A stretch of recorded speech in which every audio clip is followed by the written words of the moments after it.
29/9/2023 રાજ્ય સરકારે જીએડીના મારફતે નિયમોમાં ફેરફાર કરીને નવા નિયમ આપ્યા કે રાજ્ય સરકાર જેમાં ખર્ચ કરતી હોય એવા કોઈ પણ વિભાગ હોય એ વિભાગમાં કામ કરતા અધિકારી કે કર્મચારી વિભાગને ન્યાય ન આપી શકતા હોય અને એમની ઉંમર 50 વર્ષની ઉપર હોય તો રાજ્ય સરકાર એમને ફરજિયાત નિવૃત્ત કરી શકે।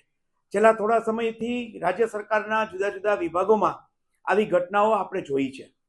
આવી ઘટના મને લાગે છે કે દરેક યુનિવર્સિટીમાં, મેં સૌરાષ્ટ્ર યુનિવર્સિટીના કુલપતિને પત્ર લખ્યો છે અને કીધું છે કે જો આને ગંગાજળની જેમ આપણે શુદ્ધ કરવા માંગતા હોઈએ યુનિવર્સિટીના શિક્ષણના તંત્રને, તો આપણા જે કર્મચારી અધિકારીઓ જે કામ કરે છે એનું આપણે મૂલ્યાંકન કરવું જોઈએ, ચકાસણી કરવી જોઈએ। જો એ વિદ્યાર્થીના હિતમાં કામ કરતા હોય ને વિદ્યાર્થીનું હિત ચાલુ હોય તો આપણે ચોક્કસ એમનું સન્માનભેર રાખવા જોઈએ અને એમને કામ કરવા દેવા જોઈએ।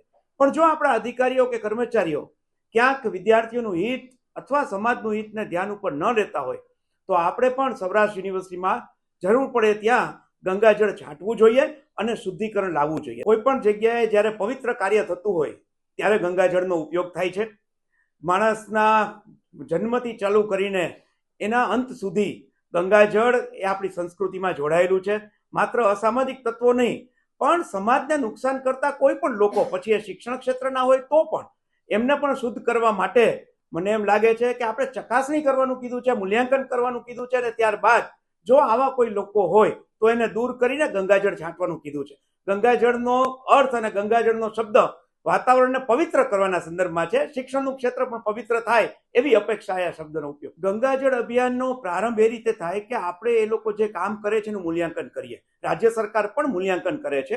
રાજ્ય સરકાર જે રીતે મૂલ્યાંકન કરે છે એ જ રીતે અધ્યાપકો જ્યારે વિદ્યાર્થીઓ પાસેથી કેવી રીતે એનું મૂલ્યાંકન કરાવી શકાય, વિદ્યાર્થીઓની અપેક્ષા પૂરી થાય છે કે નહીં એ આપણે જાણી શકાય। વિદ્યાર્થીઓ પ્રયોગશાળામાં હોય ને અધ્યાપકો એને પૂરો ન્યાય આપે છે કે નહીં એ જાણી શકાય। કર્મચારીઓ જે કામ કરે છે, દાખલા તરીકે વિદ્યાર્થીઓને એની સ્કોલરશીપ હોય, કોલેજોને એને યુજીસીની ગ્રાન્ટ હોય, પરીક્ષા વિભાગમાં વિદ્યાર્થીઓના પ્રશ્નો હોય, જો આને પૂરો ન્યાય મળતો હોય એવું લાગતું હોય તો જે છે યથાવત રાખે। વિદ્યાર્થીઓ પાસેથી અભિપ્રાય એવો આવે કે આમાં શુદ્ધિકરણની જરૂર છે તો ચોક્કસ પવિત્ર વાતાવરણ ઊભું શિક્ષણમાં થાય એ હેતુસર મેં આ કુલપતિને વિનંતી કરી છે। બધા જ ભણાવવા આવતા નથી એવું આપણે ન કહીએ, પણ કેટલાક અધ્યાપકો નહીં ભણાવતા હોય એવી ફરિયાદો આપણે ઘણીવાર સાંભળી છે। પણ જ્યારે આપણે કોઈને એના જોબ સાથે, સર્વિસ સાથે જોડતા હોઈએ ત્યારે કોઈ રેડ પાડે એની પબ્લિસિટી થઈ શકે પણ એની ઉપર કાયદાકીય પ્રક્રિયા તો વિભાગ કરી શકે અને એની જોગવાઈ કરી છે। રાજ્ય સરકારે મારફતે રૂલ નંબર 23/24 દાખલ કરીને આ જોગવાઈ કરી છે કે જેમાં આપણે ને બિરદાવી શકાય અને જે સારું કાર્ય નથી કરતા એને દૂર કરી શકાય। હું માનું છું કે યુનિવર્સિટીનું મુખ્ય કાર્ય એમ સંશોધનનું છે, એક્સટેન્શન એક્ટિવિટીઝનું છે।